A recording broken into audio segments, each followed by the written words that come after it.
Hi, this is Carolyn, and this is So You Want to Write a Novel, a whole entire complete novel, day 0. This is a preparatory day. However, if you decide to get inspired and write, I would recommend that you listen to day 1 as well. I would also recommend, if you've just kind of fallen into this module, is to go and actually do some short stories, 5 to 10 of them. If you don't want to do that, at the very least, I would recommend that you go listen to So You Want to Write a Short Story, day 0, because I do drill down a little bit more into how to prepare to write. I'm going to skim it here because I'm going to talk about novel writing a little bit more than the actual preparation. I am expecting you before tomorrow to know your genre, know it well. I would really recommend you go peruse Amazon's top 100 in the genre that you want to write, and just make sure that your idea seems big enough as the books that are in the top 100 to make sure you actually have a novel-sized idea, because that is one of the things that significantly marks between a short story and a novel is how complicated the main plot is. You also will have some subplots. A short story idea is fairly easy to come up with, fairly easy to execute. A novel length idea does need to be much larger, so make sure that kind of the description in your head of the plot seems to be big enough as those descriptions that are in the top 100. If you have any questions about that, certainly you can go and look at any of my Amazon.com pages, although I don't give a lot of description of the detail of the book at all, because that's not how you sell a book. You can really have a movie trailer in your head. You have enough scenes, enough cool stuff happen that you have a movie trailer in your head. So that is the first thing, and then it's genre specific, and it's a hopefully commercial genre. Although Amish sci-fi is big, so who am I to judge, right?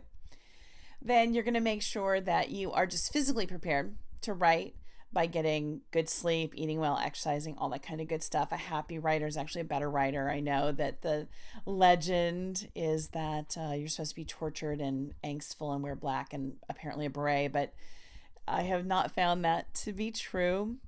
If you are sitting here shaking and are very worried about starting your novel, you might want to go take a look at the fear and affirmations and internal critic modules, because they're probably getting in your way. If you're feeling excited and a little nervous, that's okay, but if you're physically having physical symptoms and feeling ill at all, it is probably your internal critic that's kicking up some dust to try and get you to stop this crazy idea of trying to write a novel in 60 days. Again, we're doing in 60 days so that this is not a crash and burn situation like NaNoWriMo can be. I'm trying to set a pace for you that is manageable long term. Even if you never get to quit your day job, that you can write consistently at 5 pages a day. If not 5, then maybe you're going to find out that 3 is a good fit, or 1.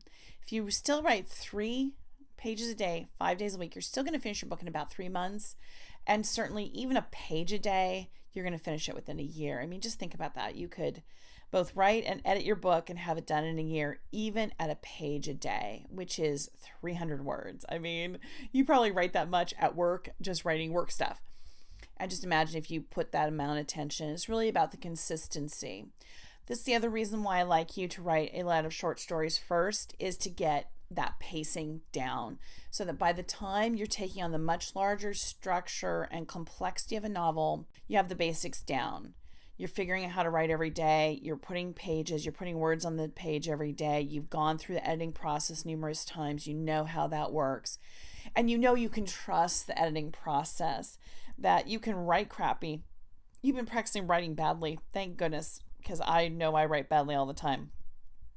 So you're doing that all the time so that you have a pace. So before you run a marathon, you're going to train. And that's what, to me, those short stories are about. But again, if you don't want to do that, I'm here. I'll be here with you for 60 days. The first 5 of these modules is free. And then on day 6, it is paid. You can decide whether or not I'm helpful to you and that it's worth the money every day to talk to me. If it's not, no skin off my nose is totally fine. But I do want you to promise me you're going to go find another mentor, though. You're going to find some other way to continue writing, because just because this doesn't work for you, I don't want you to give up and think nothing will work for you. You will find something out there that will work for you. All right, so we're ready to go. We have a good mental attitude. We're physically prepared. We're ready to do that. We know when we're going to write. We know if writing helps. I mean, music helps, doesn't help. Loud crowd, alone in the desert. What is the best writing environment for you? You also have Microsoft Word. I'm not going to belabor it again, but oh my God, you need Microsoft Word. Let's go a little bit more into what makes the difference between a short story and a novel. I love short stories because I can pop off little ideas. I have little tiny ideas all the time, like just little bright sparks of ideas. They're like sparklers, right? This difference between a sparkler, which has kind of one light and burns fairly quickly, but is awesome. I mean, I love sparklers. A novel is a firework. It is large, it is explosive, it's big, it may have multiple colors, it have many different stages. It's just so much more limiting and big and has so much more of an impact as well. That's the difference between a short story and a novel. So make sure that you've got a nice big, and it may seem a little unwieldy to you right now, and it may seem too big to you right now, and that's okay. We're going to figure that out as we write. If you are having some concerns about whether your story is large enough or too large or too small, I would really strongly recommend that you go build your story structure graph. That's going to help tell you if you have enough elements, at least on the most basic bare bone level, to pull off a novel. And sometimes the only way we can know is to write and go, oh, that wasn't enough. Okay. You learn that. That's fantastic information. The idea you had wasn't quite big enough. You stalled out around page 80 or 100. Okay, that's okay. Fantastic. Now you have a novella done. And next time we're going to think up of a little bit bigger, more complex plot to fill an entire book, because we want to satisfy that novel reader. Novels sell the best over novellas or short stories.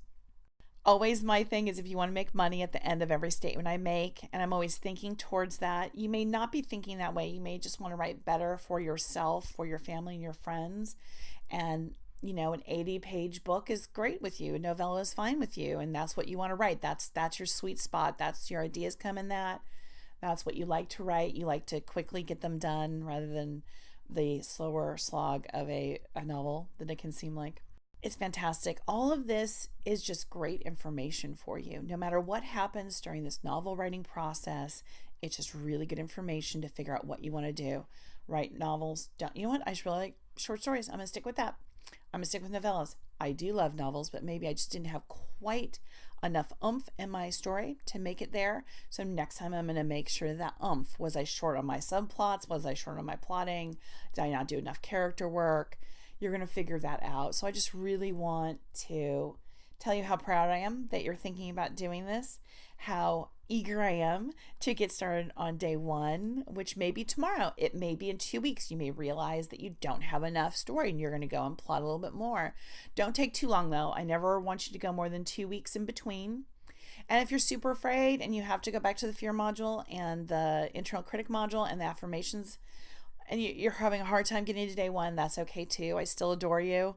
And God bless you for trying and working through your fear and still wanting to write that novel, because you're a writer. You deserve to write. No one needs to give you permission to write, but I'm giving you permission to write a book right now, because why the heck not? All right, I'm going to see you tomorrow. Where it is day one. Why don't you start thinking day one? We know from our short stories, we're going to introduce the character in his old life. That first page is important. I don't want you to stress about that. I want you to write organically, and we'll stress about how important the first page is later. But just tonight, when you go to bed, what am I going to write? What seems like a really cool opening to my book tomorrow? Because we're going to get started on module day one.